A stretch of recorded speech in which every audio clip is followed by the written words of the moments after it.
G'day. So the question at hand right now is how to choose flooring color. So flooring color is a wholly subjective process, but I can give you some principles that are going to outline the best way to get to a desirable outcome. First of all, you've got to determine, with the style of home that you have or the style of business that you have, is there a common theme? Like, for example, I want to go for a coastal. I'm going to go for a coastal style. Well, what's going to comprise of a coastal style? A lot of times it's lighter colors, a lot of clean whites, a lot of less is more, if you will. And for example, when we talk about patterning on the board, this is a more minimalistic look and feel. So the idea behind the flooring color and tone is it to be quite neutral. Like, for example, if you're going to go for a coastal look, you're not going to go for a heavy red or heavy brown tone or a black tone on the floor, because that's not going to be able to achieve that desired look.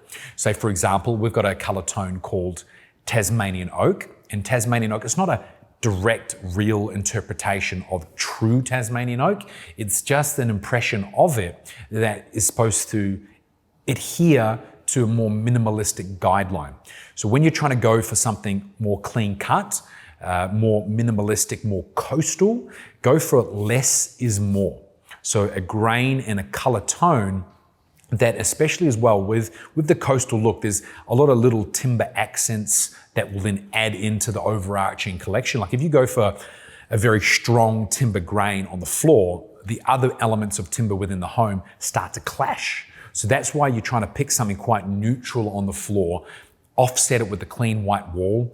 For example, there is Lexicon with a quarter.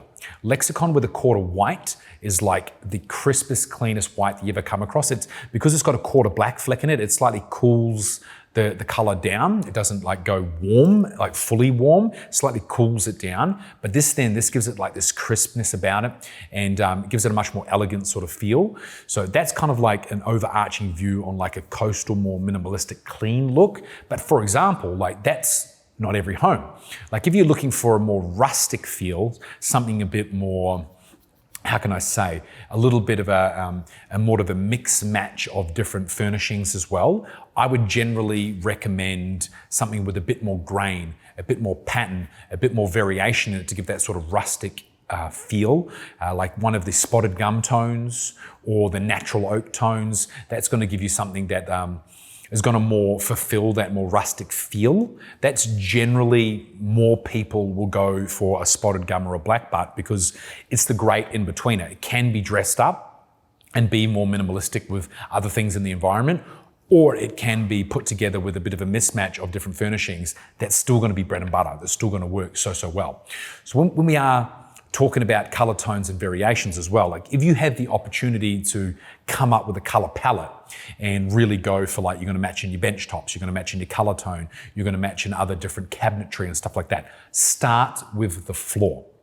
Pull your flooring sample together and put it together with a style guide of, here's my paint, here's my floor, here's my bench top, here's some of the soft furnishings within the home.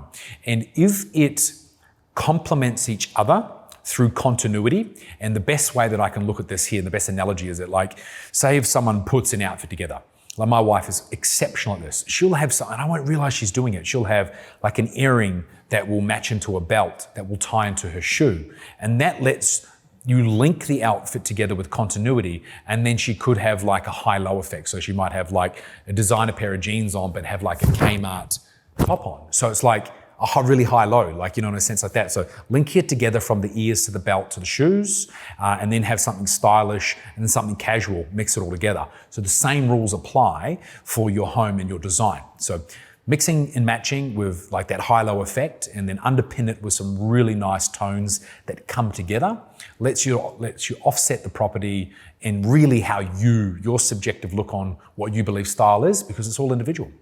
I hope that helped, and we can talk to you again soon.